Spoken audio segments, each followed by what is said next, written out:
Well, hi there, racing fans, and welcome to another edition of Winning Ways, where we have this chief sub, stand-in number one, Graham, with me. Super sub is back. Must be Christmas time. Lav must be in England. Lav's in England, watching his favourite Tottenham Hotspur. I see that you boys... It was a good win yesterday. We haven't lost in the league since AVB left. No. Well. 1-1. To score 3 goals. And how's the return from exile of Adebayor? 2 games, 3 goals. Of course, it's far too early to say that there's been any kind of a turnaround in the wake of AVB's departure, but I was never a fan of his tactics. I didn't like the way Spurs played under his care, although we did get some very good results, one has to say. And perhaps he needed more time to get the team to gel, but I like the different approach, and outside chance still maybe of finishing in the top 4, though I have to say seems unlikely. Well, as I say, there's got a beautiful thing that I sent on the email with a cup in the middle of a table. You see, a Manchester United cup, and they say that's where Manchester United's cup this year, middle of the table. Yeah. It's an interesting league this year, though. I mean, the results have been such that, there's no safe game. Doesn't matter where you go, there's no safe game. But Suarez is just in unbelievable form. So Liverpool at this stage, of course, before tonight's game, this being recorded this morning, top of the log, which irks me no end because the office next door to me is a massive Liverpool fan, and the 5-0 result against Spurs irked me even more. I had to eat humble pie and buy lunch for a week or whatever, but somewhere along the way we'll get our revenge. Graham, we move on because you know this game of football, there's all types of things that happen. In fact, Laf was lucky to get on the plane because he had a game on Friday and I saw him on Saturday morning. He didn't look like he's in any shape to be playing football. Yeah, well, Laf is well past that stage, I think, and it's, maybe he'll get to watch a game at White Hart Lane. I love that new name of the stadium. But, I'm sure you'll have a great Christmas now that they beat Southampton 3-2. You'll have a better Christmas. Excellent. Well, let's move on to matters of racing. And we got Graham in the studio because we're going to chat in your call about Gold Circle affairs. We'll find out all the latest there as far as that's concerned. Let's go and have a look at our 3 to follow.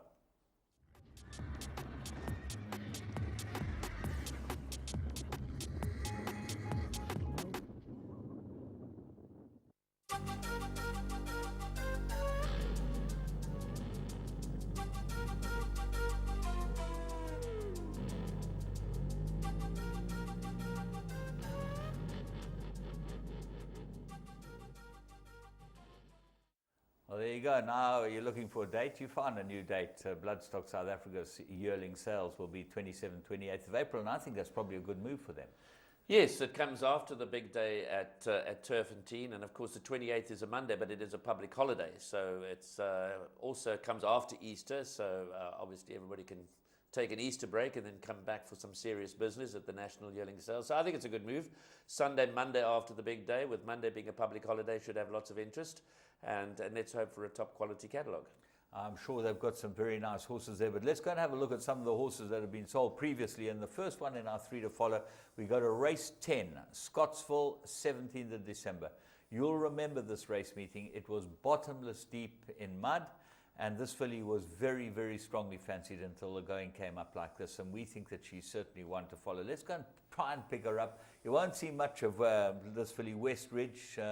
She's drawn 9, and she doesn't get in the picture much, but let's go and have a look. Yeah, well, James, she does stay in the picture for quite a long way, but over the last 200 metres hangs sharply towards the stand side of the track. She's got that big white blaze tucking in just off them with the gold cap, the visibility not great. As you said, this was the last race on a very, very murky day at Scottsville, with the ground coming up very soft indeed. But she's lagging just off them, a good action filly, so she was not likely to be suited to this type of ground, which is possibly why she drifted from 16 to 10 to 5 to 2, with all the money coming for the eventual winner, Winter Glory, shortening from 3 to 1 to 18 to 10. She's on the inside with a white noseband in the DeCosta silver colours. But now you can see her, James, she's just off the heels of the leaders, being pushed along. Not quite sure what it's all about, and you're going to see in the latter stages from this point on, she's going to start to hang towards the stand side of the track. She finishes only 4 lengths off the winner. I think on good ground, lots of improvement to come. Oh yes, with the run under the belt here, she starts going. Anton changes the stick to the left hand, but that can't keep her in the picture. She's just in the picture now. And really, you could see that she was bobbing all the way up the straight. She just really wasn't enjoying it at all. And the winner won a very good race. The winner revelled in the ground, and nice to see Dennis Bosch back in the Wes enclosure. There you just saw, so she came out towards the stand side and then moved back towards the centre of the track, so she was very green in the latter stages on that very soft ground, but finished only 3 parts of a length out of a third spot, so I think you're spot on. I think there could be lots of improvement. Right, we're going to move on and go to Kenilworth, 21st of December. It was a big day, the Grand West Day, and we're going to go and have a look at the maiden plate. It was race 2. They went over 1,200 metres. The horse that ran second for Neil Bruss looks like a real cracker. James, drawn towards the inside on a day when all the sprint races were, the runners shifted towards the stand side of the track and were one on the outside. And in fact, the winner, who was also the very firm favourite, Shamsire at 12 to 10, is always towards the outside. And Bandana Girl is hidden away for much of the journey, and really comes flying up in the latter stages. So Shamsia controlled the pace in the race, and you can't really even see Bandana Girl. She's tucked away far towards the inside of that big bunch of horses in what was quite a large field. She's got magenta and grey colours, but she does run on really well. She's got you'll see her towards the back of the inside group, and she really does run on well when she gets going, because the horse that was fancied in this race was Ignition Lady, who all the problems. We all know about Ignition Lady. She won in a debut under a different name and was backed in from 5 to 1 to 5 to 2 to win here for Hassan Adams on a day in which he was the chief sponsor. But here we see Shamsire, the Dean Kanemayer runner, and Carl Nisius go to the lead, and Bandana Girl is now starting to unwind right on the far side. Ignition Lady is just on her outside, and the post comes just in time for Shamsire. Bandana Girl would have won in another stride. Yeah, I think this filly certainly looks like so, because this was quite a strong field. I believe that the winner is quite useful, was backed like she's pretty good, and Ignition Lady will have a turn next time. She looked like she just probably had a flat run. Yeah, also I think this, as you say, was a bit stronger than what she met when running as Magic Feet the first time out. So she's clearly above average, Ignition Lady. It was nice to see the Argonauts juvenile winner, and then Ignition Lady is an Argonaut, so they're starting to step up. It was nice to see him step out, an early 2-year-old winner, so they are starting to get their winners as well. But Bandana Girl certainly one to follow. Yeah, she's by Go Deputy out of Western Wintermere. This seems to be a cross that might work. Is this Bandana Girl? Bandana Girl. Yeah, Ignition, just to avoid confusion, Ignition Lady is the Argonaut. Argonaut, yeah. Bandana Girl is by Go Deputy. Go Deputy out of Western Wintermere. Well, that's why they brought Go Deputy in, and I think it's fair to say that Go Deputy has been disappointing, but when you get a good one, they're strong, they're sound, and they can run. Right, we're going to move on to the next one, and this was Com Naidu's runner in the second race, 1,450 metres at Clearwood. She ran second, and she was another flyer at the finish. Let's go and pick her up.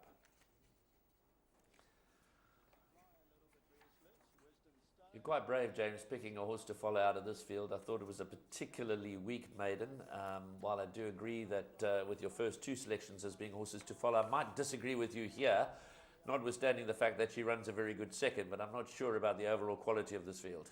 Well, I think you're probably right, but the point is that you'll see her, she's nowhere in the race to begin with, and really runs on quite nice. Yellow, red and blue hoop sleeves, and the cap is the hoop cap, and you can see her, she's about 5th or 6th. She's following Wisdom Stone, and she's one off the fence. This filly, I think this filly will improve quite a lot. She's by Authorized out of Rory Jestermere, so there's a bit of speed there, but she's going to come on from this run. No, she will come on, and obviously there is very definitely scope to win not just a maiden, win more than that, but as I said, the form here may be difficult to assess. Wisdom Stone just does enough. She was obviously a strong favourite at 18 to 10. She's an Irish-bred filly, and the Aussie comes home second. That's Sweetie, which is now coming between them with a white noseband. She's about a length behind Wisdom Stone at this stage. It becomes a humdinger of a finish, James, with 4 runners spread across the track, and that always worries me also, because the form shown by Dixie Fly and Hannah does bring this into question, but Wisdom Stone will get there. Sweetie a close second, and yeah, I guess you're right. She probably does have enough scope for improvement to possibly win next time out. Certainly one to follow, but you're going to have to be careful in case she comes up against anything decent in her next start before labelling her. What I liked about this filly was she was about 2 or 3 behind Wisdom Stone going through the 300-meter mark, and she made up that ground in between horses. First time out, you know, never been to. We also in this race had a false start called, and so it was a bit of a mess at the gates there, and some of them went. Can't remember how far Sweetie went. Obviously, Wisdom Stone had the advantage of not participating in the false start side of it all. So she had a bit of an advantage. So anyway, time will tell. I was disappointed with the run of Fragile Flower. She was fighting hard and perhaps needs to come back down the straight.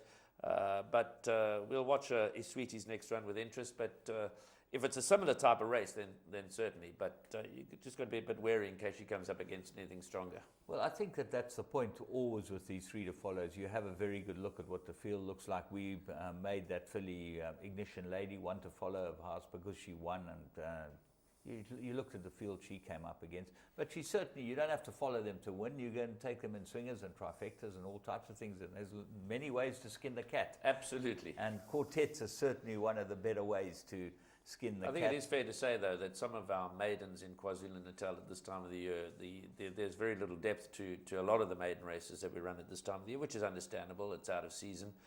And the focus of attention's in Johannesburg and in the Western Cape at this time, which is right. So you just got to be very careful how you assess the maiden form. Yeah, by authorised, I thought that might be good enough to put her over a bit more ground and certainly win us a race or two. But as Graham Moore said, and he's quite right, have a close look at the race that we picked these horses out in. We're going to go and have a look at the blast from the past, and we're going Queen's Plate. It's the 2010 Queen's Plate. The champion won this. Not the champion you're thinking of, the champion we're thinking of. Go and have a look.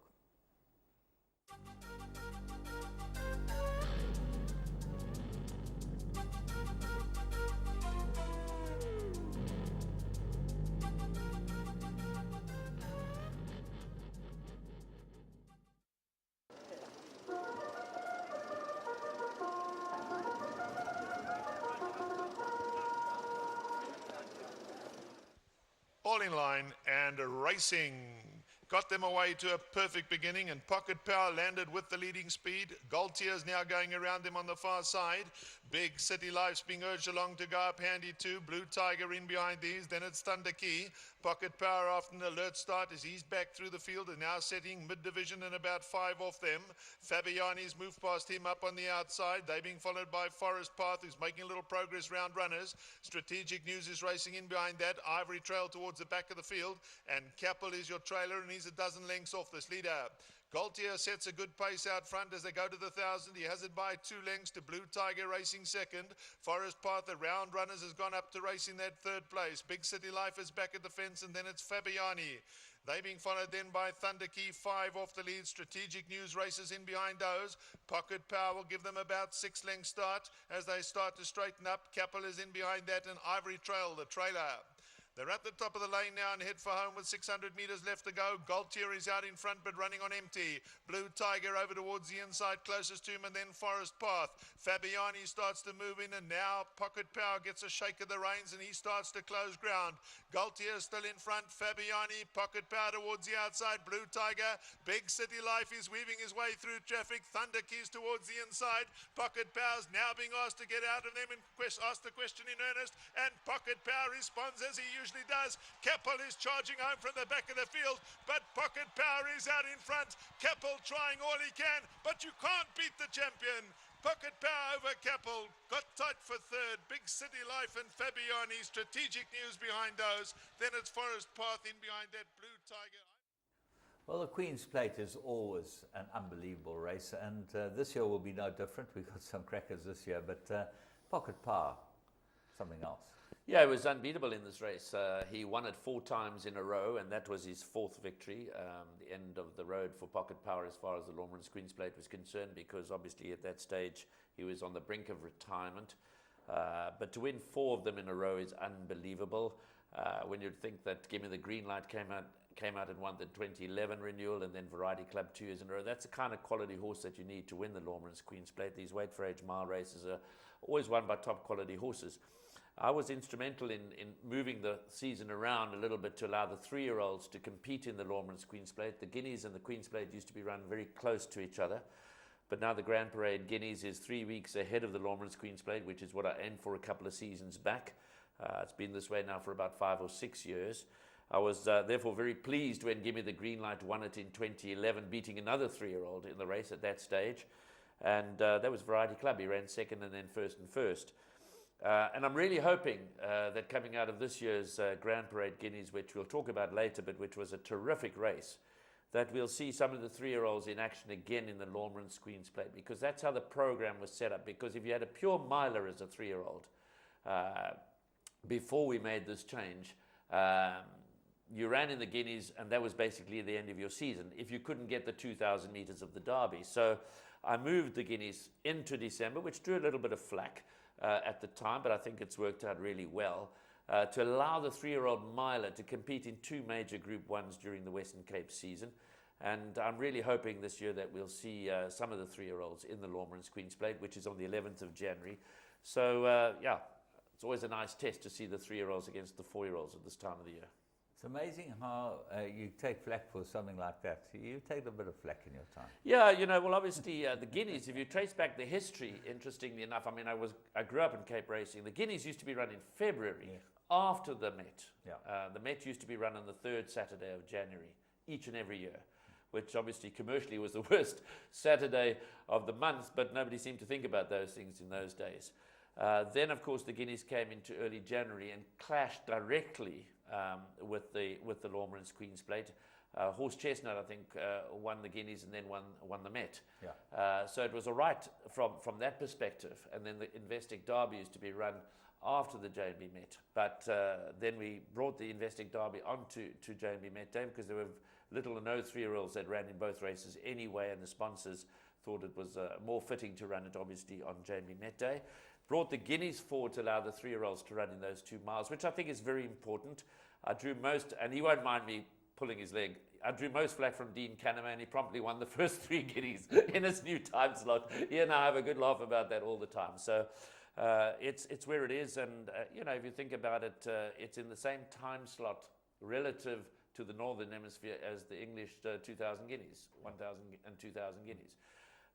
We also split up the Aventure Fillies Guineas and the Grand Parade Guineas to allow a filly to run in both. Although they're 2 weeks apart, we have had the odd filly run in both. So it's to maximise opportunities in the Western Cape summer season. Well, we'll talk about the Guineas any moment now, but we're going to first have a look at our plum of the week.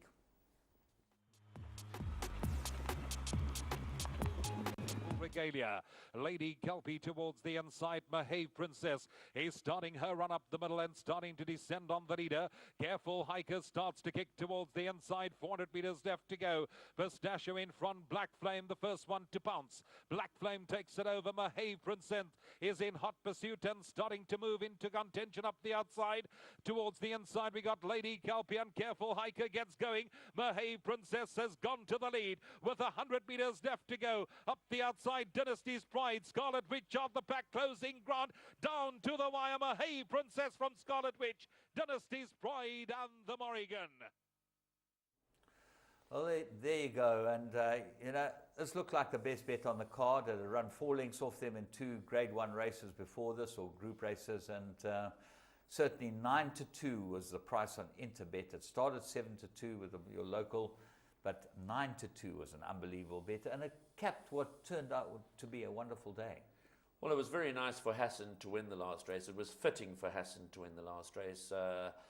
He put a lot of effort into this year's running of the Grand Parade Guineas. It's the first time he's ventured into the sponsorship arena through the medium of Grand Parade, and obviously associated with Grand West. And I saw a whole lot of sponsors on board, many of them his mates who came to the party, and nice to see a lot of work being done for charity as well.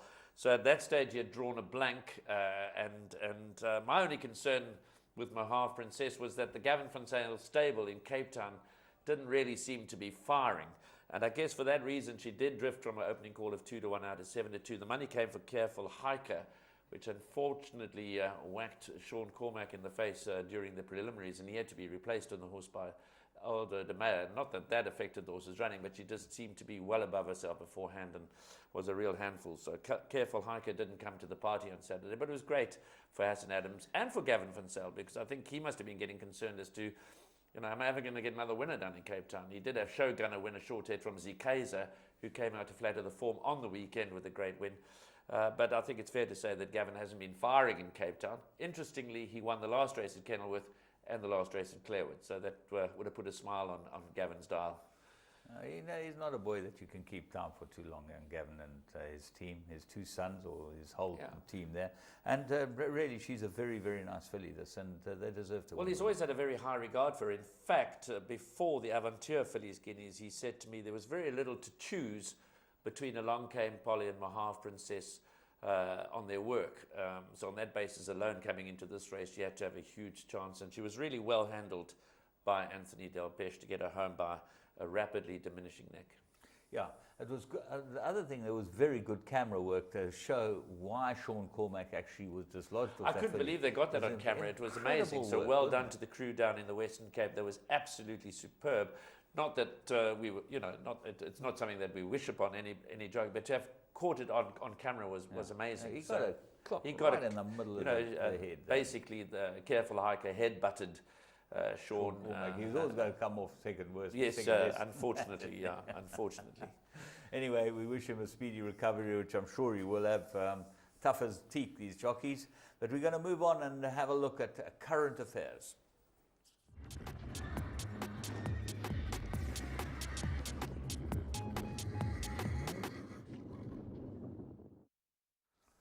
Two big races in the Cape, and they started off with Grade 3 Summer Stayers at Kenilworth. And this was a triumph for a young man who I think is going to make a big headway in the Cape or in the training ranks. Michael Robinson, very nice to see him winning, and it was a great win, wasn't it? Yes, a great, very unexpected, I guess, from his perspective, hopeful, but to go all the way, it was a very, very, very good win. Yeah, let's go and pick them up at the 800-meter mark and have a look at this one. Fantastic for a young man to win his first group race, and this was his first one as an open trainer. A neck in front of Crown of Gold. Neartig Dancer, Abercrombie is still sitting back, one from last, and his stable companion River Crossing is sitting at the end of the line, a good 25 lengths off that leader, round the turn past the 800. Tipuana Moon in front, leads the way by 2.5, and Posh Boy has been tracking him throughout. The rest have got 5 lengths to make up on these two. Cigar Boy, Barossa Valley, behind that we got Paddy O'Reilly, then comes Seal, Crown of Gold, Neartig Dancer, Abercrombie, and River Crossing whips them in as they flatten for the run to the judge.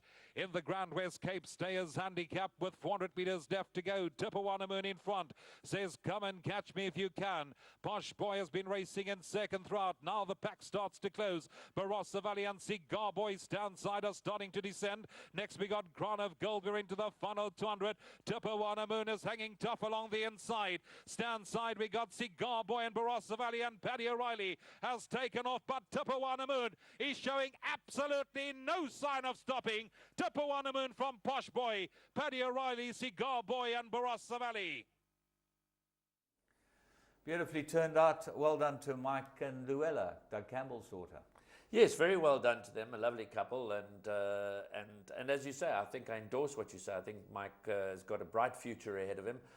You always need the support, and you need the horses. Tipuana Moon, a nice son of Victory Moon, very well ridden by MJ Bielefeld, who has not been through the greatest spell himself. So this will have done his confidence a world of good. I think he went 50 or 60 rides without a winner, which is very unusual for MJ Bielefeld. But a very, very good ride here, and his confidence will be back where it ought to be following this victory. But for Mike, wonderful to win his first Grade 3, and appropriate that he does so for the Drakenstein stud. Yeah, well, they set him up in the Cape, didn't they? But he was training off the farm, if you recall, off the polytrack that they had put in, although it wasn't a Martin Collins polytrack, it was something similar. But so he's now moved into the big wide world, and this will have done his potential no harm. Well, interesting that two protégés of Dennis Dreyer won the two big races, because the next one was Brett Crawford.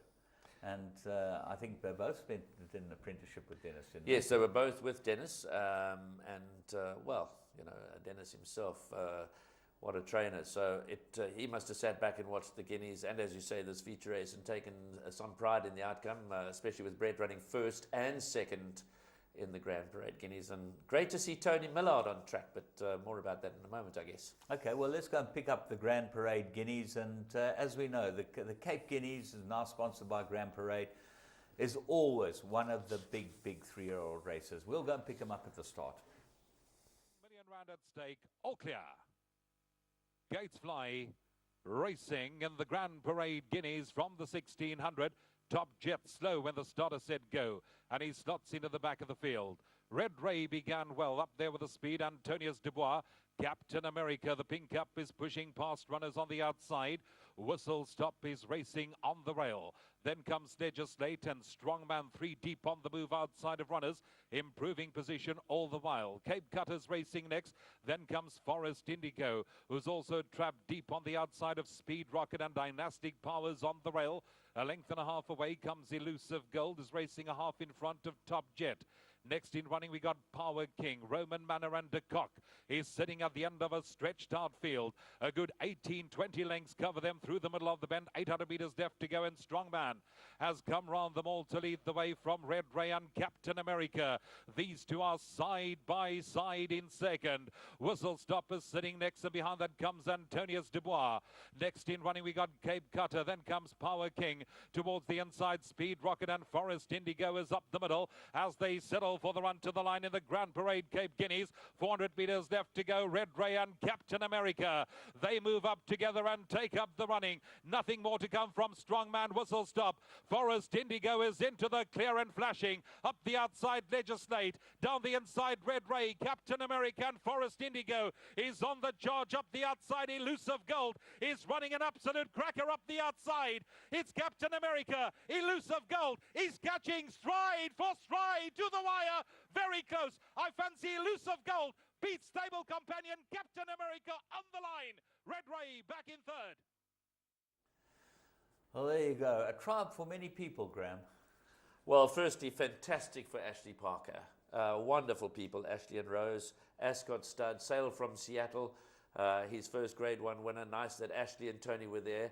But Tony must take full credit as well. He came in on behalf of his Hong Kong owner, Mr. Hui, to buy a couple of horses, and he's really chosen them well. As Ashley said on course, Sail from Seattle was specially chosen to fit the El Mufti mares.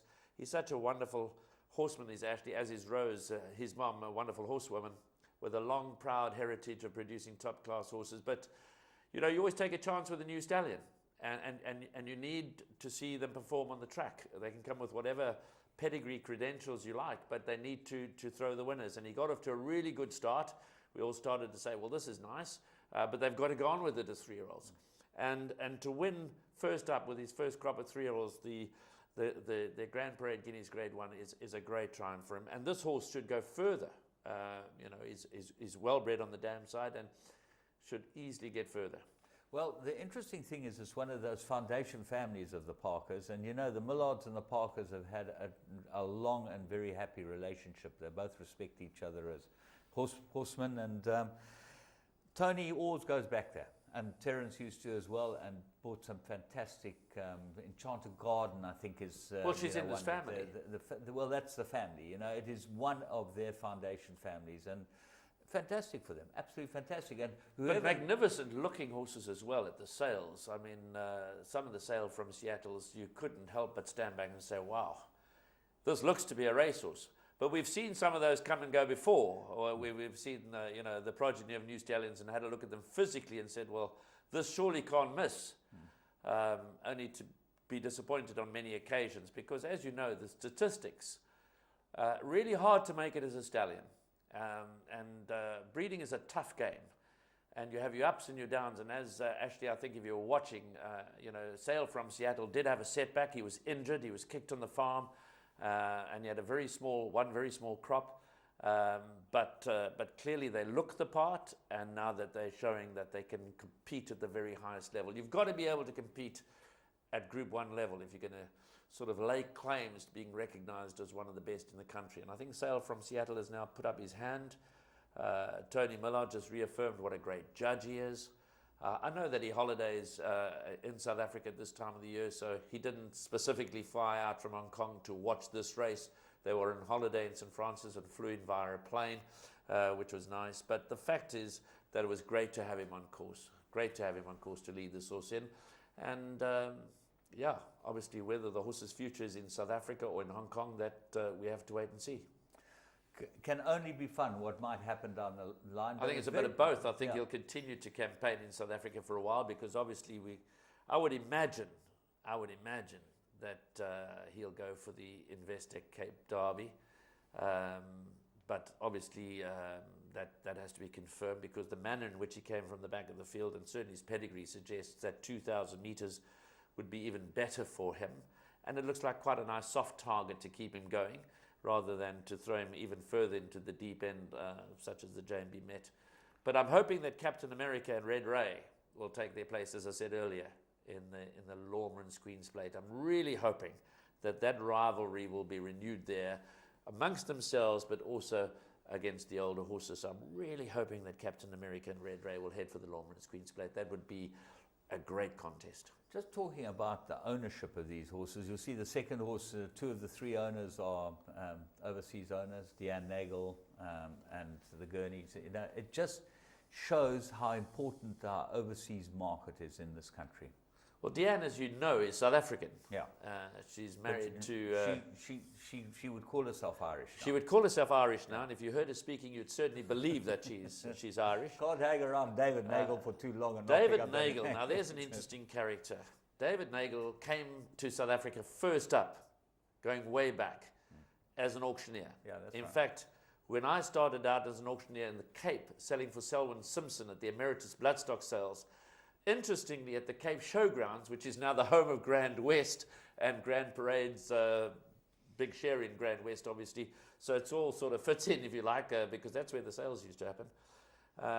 David Nagel was one of the auctioneering team, and he had this wonderful Irish accent. And I used to sit and listen to him in total amazement, saying, I'd love to do that. But I mean, an auctioneer I've become, but that Irish lilt I could never, ever get right. It's just fantastic. But then, of course, he went on to much bigger things because he became a speculator and a pinhooker of note. And he's made his way in no uncertain terms. But they love to come back to South Africa because of Deanne's connections with South Africa. They love to have a few horses running around here. And for them to be involved in a horse of this quality is fantastic. It was a great race also, of course, for Brett Crawford. I mean, we've mentioned Ashley, we've mentioned Tony. Bernard, we saw the blast from the past with Pocket Power. Nice for Bernard to get back on top. But for Brett, wonderful race. Absolutely fantastic. I think he was obviously... maybe disappointed that Captain America didn't win, but how can you just be disappointed when you get beat by your stable companion? So, you know, both went out trying and both ran different races. I thought Captain America might have run a bit freely. He seemed quite headstrong in the early stages. The pace was not that hot, which makes Elusive Gold's victory from behind even more impressive because he quickened from a long, long way back. What do you make of the third horse, Red Ray? He's obviously top class.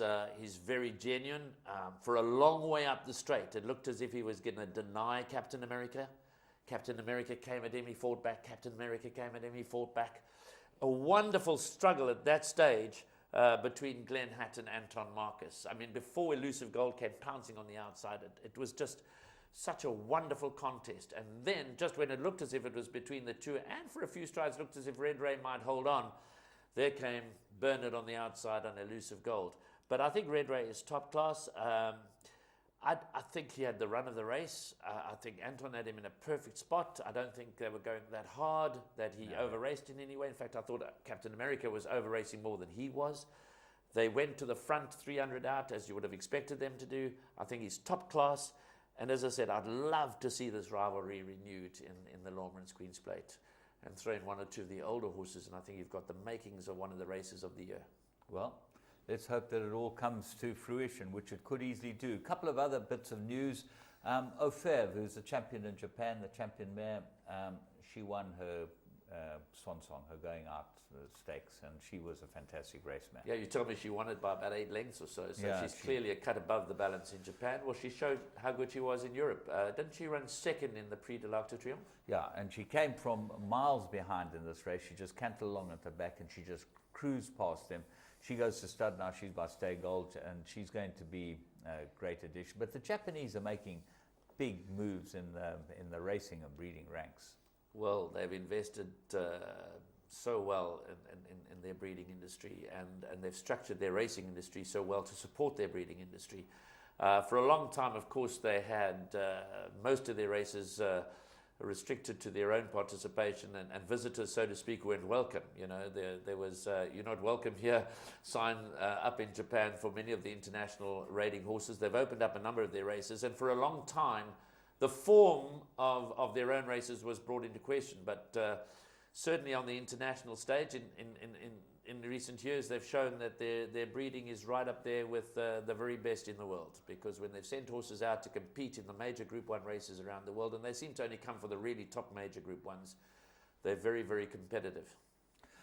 The big news overseas is the Goff's dispersal sale, of the Painter investments in horses, and the big broodmare sale there. And we got one for €6 million, which is a world record there. Unbelievable. I mean, Peter Doyle bought it. He comes out to our well, shows Peter quite Doyle often is now. always very active here in South Africa as well. And in fact, Peter Doyle might well have been the person who signed for Captain America. I'm Might not sure easily that's have been. that's just a guess. Might easily have been. He may well be the person who signed for Captain America. I'm not sure. But he's very active in the market in South Africa. He loves South Africa, and it's great to see his name hitting the headlines. €6 million. It's what's that? 80 million rand for a mare. It doesn't matter, does it? I mean, Chocolisha's got €400,000 in foal to Frankel. I mean, that's nice for a South African bred mare. Yeah, she was a very good little mare, but by no means a champion, and she got €400,000. So, you know, that's sale. Recognition again of the fact that she did win graded races in South Africa. So it's recognition of the South African form. Obviously, in foal to Frankel. So I mean, obviously that was a major attraction, but that 400,000 pales into something significant compared to €6 million. Well, interesting. How do you get your money back of a €6 million, €6 million depends. euro? You sell breeding one industry's foal- tough, eh? The breeding industry's You tough. sell one foal for 13 million, you got your money back. Yeah, well, you've got to get that foal coming out. You've got to get that foal looking good, and you know, it's got to have all the legs in the right place. It's a huge risk. Well, what is interesting is that the mares in foal to Frankel average €750,000 on sale this year. So, you know, I think his service fee was 150,000. I'm not 100% Guineas sure or what his service fee You know, was, but you're going to be making a profit. But off the €750,000 maybe, but of the €6 million, you've got a long way to go. You've got a long way to go. So they're very game, but you know, this game is built on dreams, as we know, and it's an amazing industry. The world can be in recession, and racing continues to grow and around the world, and the breeding industry continues to hold up. But obviously, you need balance across the base, and it's one of my concerns as far as the breeding industry in South Africa is concerned. The number of registered breeders is diminishing all the time.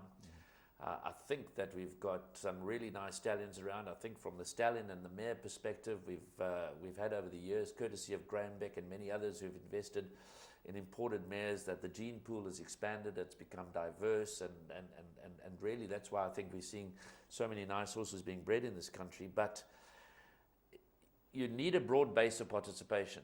You don't want the breeding industry held in very small hands and dominated by a few. And I worry about the fact that, you know, in the old days, Colesberg used to be a big breeding industry area, KwaZulu-Natal. All of these areas have shrunk in terms of the numbers. And although very few would say there's anything to worry about right now, I am concerned. There's only one thing that will straighten the whole thing up, and I don't know if we'll talk about it in your call, but the import-export protocols. And we had Peter Gibson on last week. If we could sell horses out this country, well, I assure you the breeding industry would fly here because it's cheaper to produce a good horse. Well, here you've than only got to anywhere look else at the in New world. Zealand example. New Zealand racing is not as strong as it ought to be because most of the New Zealand bred horses are sold overseas. Yeah. They're an export market as opposed to a retention market. We're forced to keep our horses here because we can't get them out, and you're absolutely right. But I have to say that although, you know, one hopes for progress in that department, and I wouldn't hold my breath. You might keel over. Well, hold your breath for the moment because we're going to come back to you with your call.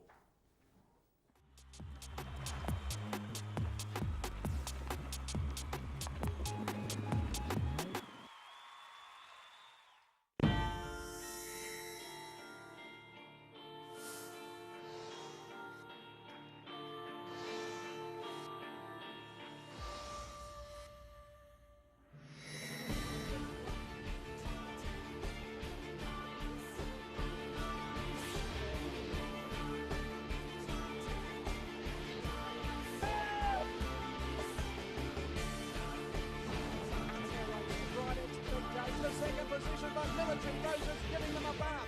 That's one of the biggest millions I've ever seen. Graceful Anna, the leader. Graceful Anna. Graceful Anna.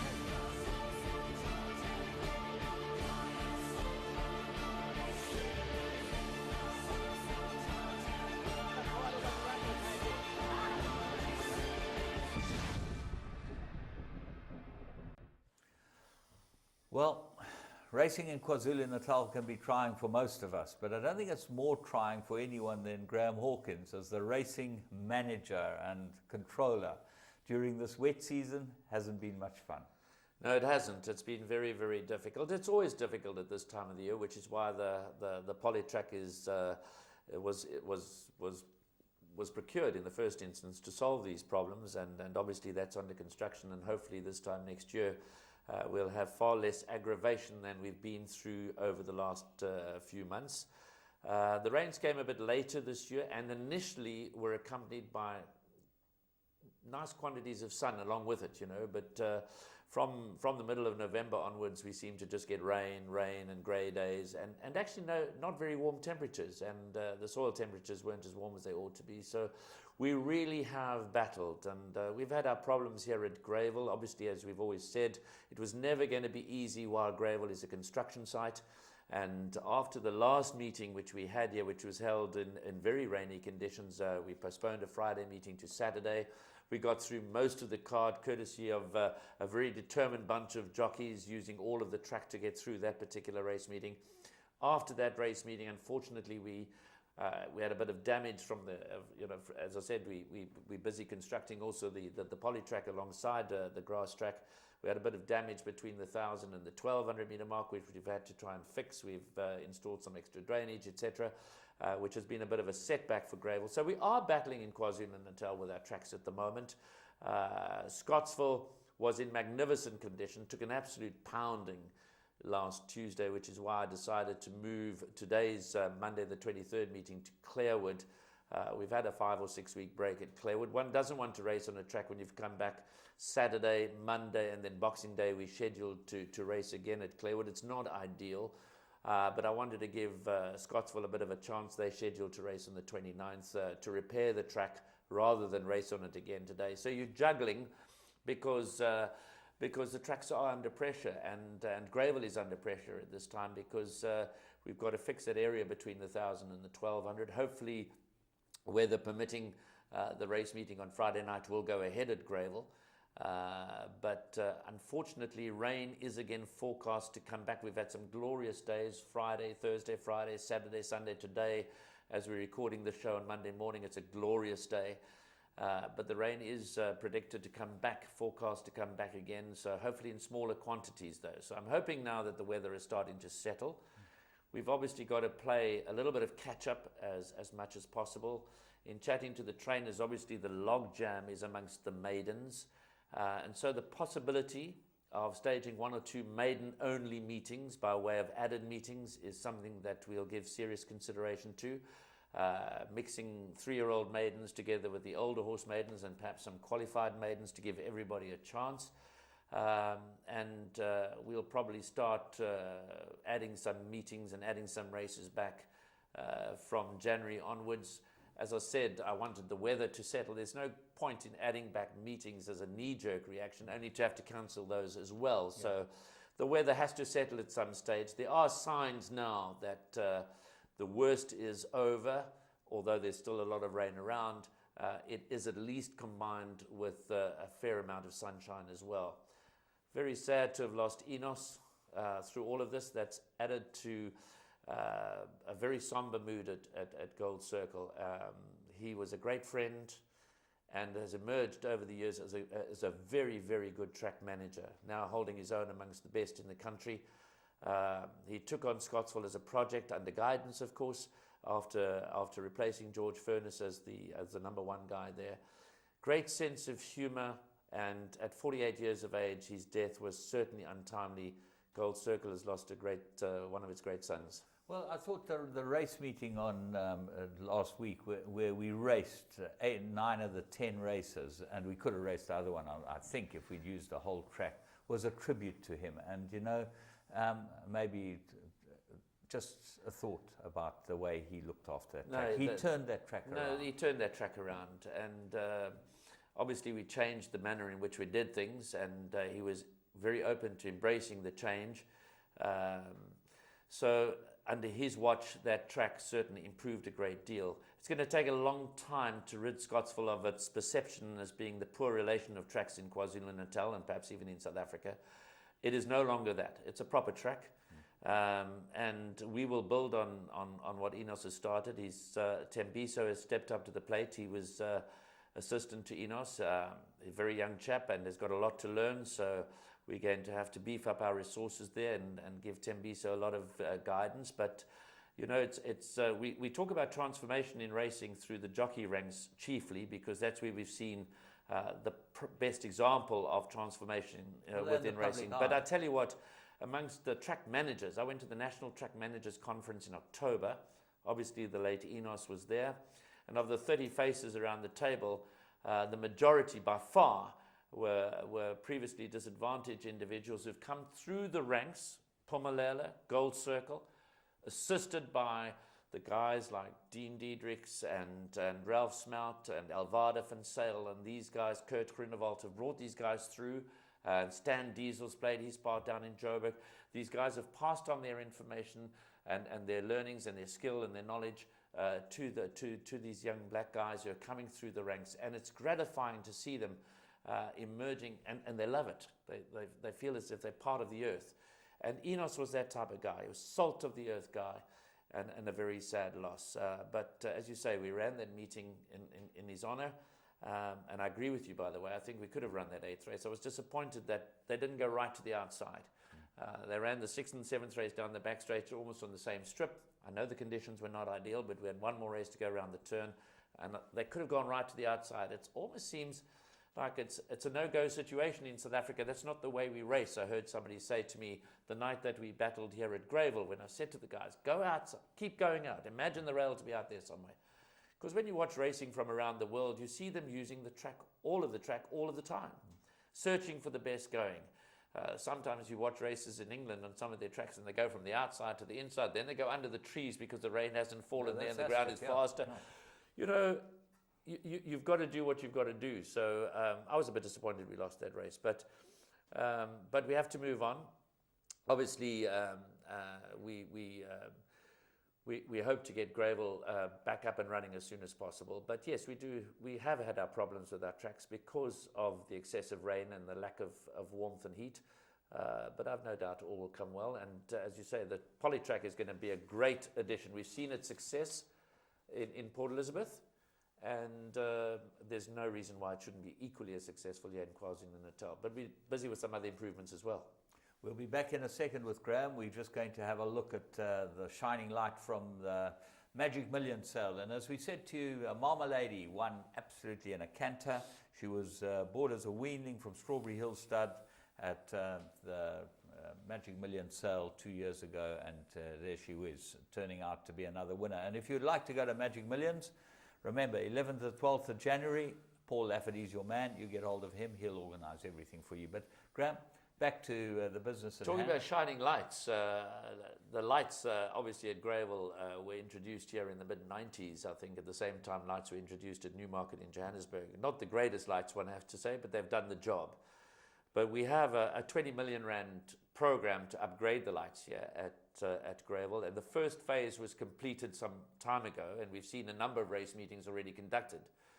And the backstretch looks like a highway, and the rest of the track looks like a byway. That's the way I described it, because those new lights are absolutely magnificent. Now, we were only meant to do phase 2 next year and phase 3 the following year, but so impressive are these lights that the board at its last meeting actually voted to accelerate the program. So we're going to see the emergence of a new strip of being covered under the new lights in the next little while. And so instead of this program taking 3 years, we're going to do it a lot quicker. And that, of course, will be a great big boon for Greyville as well, because these new lights, Musco, American company, brilliant. They look fantastic, and Greyville is going to be a whole different ballgame when the entire track is under the new lights. They're very bright, aren't they? They are very bright. And great for TV, because obviously we mustn't lose sight of the fact that we earn a lot of revenue exporting our product. And Friday night racing at Greyville is a very popular product in Turkey, funny enough.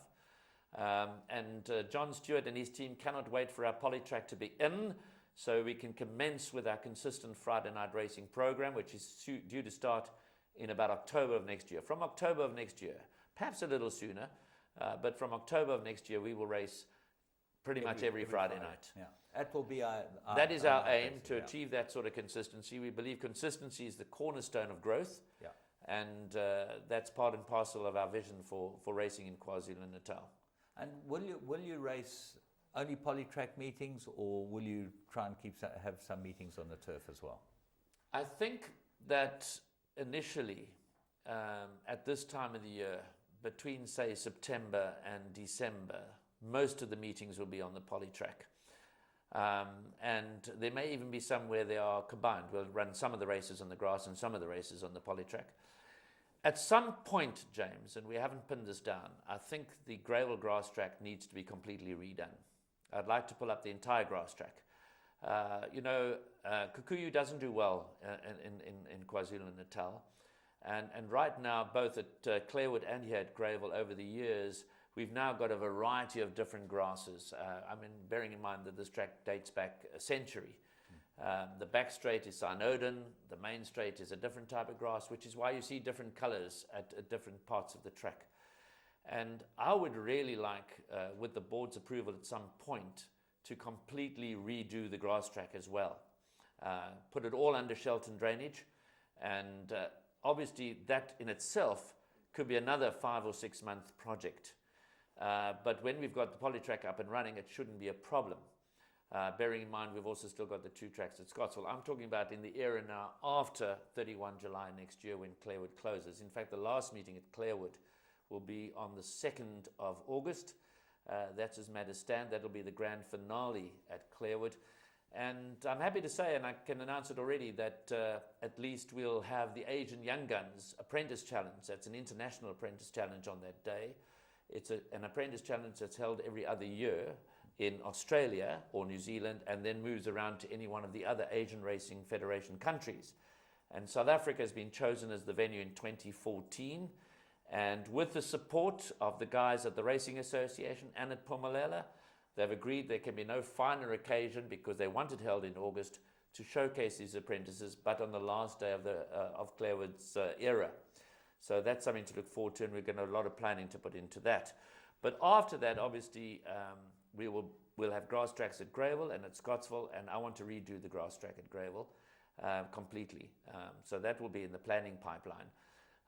But initially, we will predominantly race on the polytrack during this time of the year. It makes most sense, because then we can better prepare the grass tracks at both Scottsville and at Greyville. But bear in mind, although we're pitching our efforts at Friday night racing, that doesn't mean we're not going to be racing on a Sunday afternoon at Scottsville. Obviously, we committed to somewhere between 108 and 110 fixtures annually between Greyville and Scottsville. And that is in terms of our sports administration agreement with the rest of the country. So we've got to stage those fixtures. So can we go above those? Of course we can. Those are sort of the minimum numbers that we'll be aiming at. So we could end up having 3 race meetings a week in KwaZulu. Absolutely. And you see, when we talk about consistent Friday night race meeting, we're talking about that for the 9 months out of season, because obviously in season from 1 May to the end of July, our prime racing day remains a Saturday afternoon, yes. And our major Grade 1 events are always going to be staged on the Saturday afternoon. And our major Grade 2 events, Guineas Day, Daily News Day, the Golden Horse Day, Vodacom Durban July Day, Super Saturday, etc., etc. So we're not giving up our prime spot on a Saturday afternoon for the 3 months of our season. Yeah. But for the balance of the 9 months, we will race every single Friday night. And as I said earlier, it's amazing how much international turnover, let alone the local turnover, that we do on those Friday nights, Turkey being our chief customer. And as I said, John Stewart is really looking forward to those consistent Friday nights kicking in, because there's nothing more frustrating for the international market than to have a race meeting scheduled and then the weather interferes and you can't hold it, which has been the norm almost in KwaZulu-Natal at this time of the year. So the polytrack will hopefully be the solution to that problem and pay for itself in that way. You know, people talk about return on investment. Consistent Friday nights on the polytrack, just with the international revenue, will bring us the return on the cost of the polytrack. Not to mention getting rid of all this frustration that we talk about. As you said, every time the phone rings, says, "Are you sure we can't race today?" All we give them is bad news to the owners and trainers and the jockeys at this time, which is not our intent. Graham, talking about other things, we saw the demolition or the changing of the tote board, which was quite an operation. And the beautiful screen that you've got in there now. We had to obviously take portion of the tote board away so that we could widen the pull-up area of the polytrack. And basically, it's also where we house Telebet, and it's also where we house the stripes. So can you imagine how they felt while half their building was being sliced away? I believe we got some footage of the demolition of the tote board. But essentially, we sliced one side of it away and then just took it away. It was there you can see. It's difficult to sort of get you some kind of perspective. That's a side-on view from the racecourse. As to the part that we've taken away, the big screen is obviously down the side. You can see the edge of the big screen. And we're going to, obviously the big screen is retained. The building will be about a meter or so either side of the big screen. We're going to build a platform coming out so that we can also stage concerts and other events using the big screen and using the car park adjacent to the track. There you can see the big screen and where the building has been cut away. And under that big screen will come a sort of a slab will be built out as a stage to allow us to do other things as well and to give that big screen a little bit more flexibility. And we've had to create that additional space for the pull-up area of the polytrack, because obviously we've had to make provision for the ambulance, etc. All of the health and safety issues that go along with building a track as well. It's been difficult at Greyville because obviously those very same health and safety issues are always uppermost in our minds. It's never ideal racing alongside a construction site. We've got that new rail in, which is the same rail that has been put in at Fairview in Port Elizabeth and comes from England, the plastic rail. It's not doing it justice to call it a plastic rail because it's a lot better than that and a lot more complex. They've obviously improved the product enormously over the years. But still, when you think about horses going around the track and this rail is all that's keeping them from where you're actually having a construction site, it does get quite worrying. But obviously we do everything we can before any race meeting to make sure it's as secure as possible and as safe as possible. But you're always going to have a few reversals. We're a little bit behind schedule. with the building of the poly track because of the weather interruptions. The same story at Summerfeld. As you know, while all of this is going on in Greyville, I was going to we're ask quite you far. about In fact, you Summerfeld, could yeah. probably update me. Where are we with this with the poly track at Summerfeld? Well, funny enough, we were told last week that it would be ready in a week, but we're only using it at the end of March. I think that's the sort of opening date, isn't it, of the poly track, and it should be ready by then. The base has been laid and everything, and I don't think it will be a problem to get on there in a couple of weeks' time. The trainers are dying to get on there. So. Well, I'm sure, you see, even from a training perspective, Summerfeld gets a lot of the rain, and most of the horses have had their preparations interrupted. Well, we saw a number of horses being scratched for that very reason. I'll tell you the trouble with Summerfeld. The rain from Durban and the rain from Pietermaritzburg They both meet in the converge on Summerfeld. So when it's not raining in Maritzburg and it's raining in Durban, it's still raining at Summerfeld. And vice versa. Summerfeld, obviously, where it's situated, described by our visitors from Newmarket as horses heaven on earth. They really were impressed with Summerfeld. Gets a lot of rain, as you know. So the poly track at Summerfeld is going to be a big boon for the trainers. The stables are well on their way to being built, as you know. Again, Summerfeld is very much a construction site. We're building 500 new stables to accommodate the horses that were previously trained or currently trained at Clarewood. So there's a lot on the go, and it's all, as we said earlier, work in progress. Unfortunately, these things take time. Building and construction, as you know, takes time. We want to make sure that that's done properly. I was going to mention some other names, but I'm not going to do that on air in case we end up on the wrong end of a lawsuit. But you get my drift, you know. So obviously, we're building these things according to all of the right specifications and with the long term in view. And we expect the stables to be done by about March, April, around about Graham, there. Unfortunately, we got to wrap, but I must say, I consider myself lucky to be in this era of racing because there's this whole metamorphosis around racing in South Africa, and it's so exciting to see what is going on, and especially in KwaZulu-Natal, which is obviously our home. The racing, in a couple of years, we're just not going to believe how we've I want to say this again. And I'm saying it, I've said it before, in the wake of the demerger from the Western Cape. That's all now behind us. The one thing that we know throughout the country is we need each other. So it is now time. The racing industry and the breeding industry face enormous challenges to sustain itself and to grow. And we have a far better chance of doing that collectively. So while competition is always good and it keeps one another on our toes, in the background must be a willingness for everybody to work together. Obviously, here in KwaZulu-Natal, we're trying to do, from a Gold Circle perspective, as best we can in this province. And I think, as you said, one thing we know is that the face of racing in KwaZulu-Natal is on the brink of changing forever. Correct. And I think it has enormous potential. Very exciting. And I think it is a very exciting time. But obviously, as I said, it's important that the industry continues to work as a collective.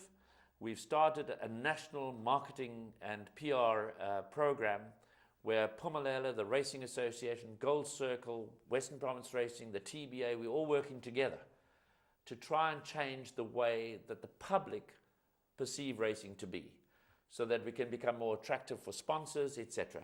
So on a number of different fronts, we've got to up our game and work together, while back on the home front, doing things differently so that we maintain a spirit of competition amongst each other, which is designed not to be destructive competition, but constructive competition. So we're watching what the others are doing, and we're saying, okay, well, you know, we've got to step up to the plate. And I think that racing in South Africa has a bright future, and I think that racing in KwaZulu-Natal especially has a very bright future.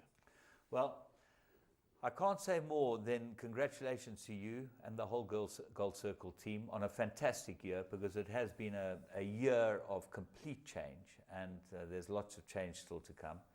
It's been brilliant being part of it, and thanks for coming into the studio. And to all our viewers out there, we can only wish you the most wonderful Christmas with you and your loved ones. Drive safely, enjoy the racing. We've got some fabulous racing, haven't we?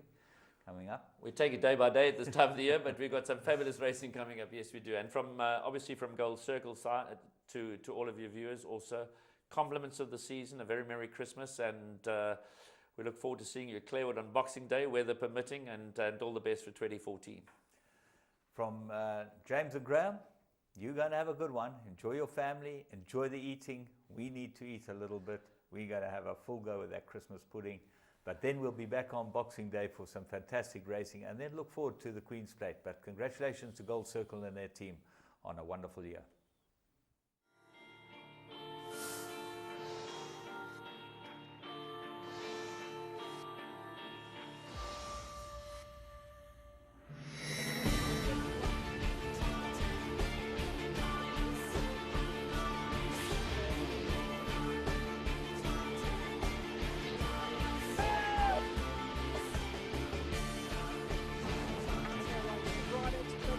Second position, but Military Roses giving them a bath.